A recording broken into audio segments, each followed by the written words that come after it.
habit neither of them acknowledged out loud. So did the arguing, over the TV remote, over whether garlic belonged in carbonara, over Maxine's increasingly creative attempts to talk her way past the front gate, just for coffee. Kane never budged on the big things. But somewhere in the small ones, in the banter that had teeth but no real bite anymore, something had started shifting. She noticed things she wished she hadn't. The way he always put himself between her and any window when they walked through a room together, some instinct too old and too practiced to be conscious. The way his voice gentled, just slightly, when he thought she wasn't paying attention. The scar along his ribs she glimpsed once when his shirt rode up, and the story he refused to tell her about it, jaw locking tight enough to end the conversation. The storm hit on a Tuesday, 3 weeks in, knocking the power out just after 10. Maxine came downstairs in the dark to find Kane already lighting candles in the living room, the fireplace throwing gold across the sharp planes of his face. "Scared of the dark?" he asked, not looking up. But there was no mockery in it. "Scared of being alone in a strange house during a blackout," Maxine corrected, settling onto the far end of the couch, putting exactly the distance between them that felt safe. It lasted about 4 minutes before a crack of thunder split the sky close enough to rattle the windows, and she found herself considerably closer to him than she'd intended, heart hammering. Kane went very still. Then, carefully, like he was diffusing something, he shifted his arm along the back of the couch, not quite touching her, but there, an offer. "I don't bite," he said, low. "That's exactly what a biter would say." His laugh was quiet and real, the kind she'd only heard a handful of times, and it did something devastating to her chest. She let herself lean, just slightly, into the warmth radiating off him, and neither of them mentioned it. "Tell me about the scar," she said, into the dark, into the storm. His whole body tensed. For a long moment she thought he wouldn't answer. Then, "I was 19. Rival family tried to make a point by making an example of me. Antonio nearly went to war over it." a pause, waited. "It's the reason I don't let people close, Maxine. Everyone I let matter gets used against me, or I get used against them. That's the life. That's what your father was trying to keep you out of." "Too bad," Maxine said softly. "I'm sitting right here." Kane turned his head, and in the candlelight his eyes were dark and unguarded in a way she hadn't seen from him yet. Something raw and wanting bleeding through every careful wall he'd built.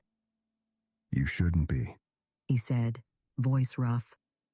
"I've spent 3 weeks telling myself you shouldn't be anywhere near me. And I'm failing spectacularly." His hand lifted, hesitated, then brushed a strand of hair back from her face. Featherlight, like he thought she might bolt. "You are the single most inconvenient thing that's ever happened to me, Maxine Williams." charming, she breathed. But she didn't move away. Couldn't have, if the house had caught fire around them. "I'm serious." His thumb traced the line of her jaw, and her breath caught audibly, which seemed to undo something in him. "I made a promise to protect you. Not to want you like this. Not to lie awake every night 4 doors down thinking about you." Kane. His name came out wrecked, barely a sound. "Tell me to stop," he said, forehead dropping to rest against hers, close enough that his breath was hers. "Tell me to stop, and I will, right now. And we go back to hating each other over the remote control." Maxine's hand found the front of his shirt, fisting in the fabric, pulling instead of pushing. "Don't stop." He kissed her like he'd been starving for it for 3 weeks, and finally stopped pretending otherwise. Slow at first, almost reverent, and then not slow at all. One hand sliding into her hair, the other pulling her flush against him like the space between them had personally offended him. Maxine melted into it, into him, thunder rolling outside and something equally electric rolling through her veins. His mouth left hers only to trail along her jaw, her throat, and she felt the low sound he made against her skin more than she heard it. I have thought about this. He confessed, voice dark and rough. More times than I'd ever admit to you sober. We're not drinking. Maxine managed, breathless, fingers curling into his shirt. Good. He murmured against her pulse point, making it race harder. I want to remember every second of it. His hand slid from her jaw down the line of her throat, over her collarbone, slow and deliberate, like he was memorizing every place that made her breath catch. When his fingers found the curve of her waist and pulled her fully against him, she gasped against his mouth, and the sound seemed to break the last of his restraint. He kissed her deeper, hungrier, one hand cradling the back of her head to tilt her exactly how he wanted, the other flattening against the small of her back like he could close the last inch between them if he just tried hard enough. Kane.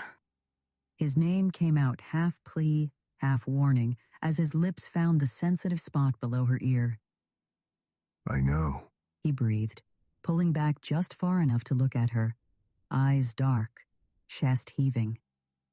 Not tonight. Not with everything hanging over us.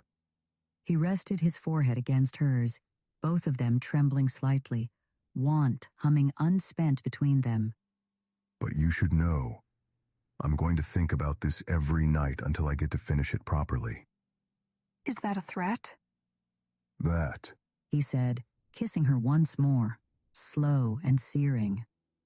is a promise.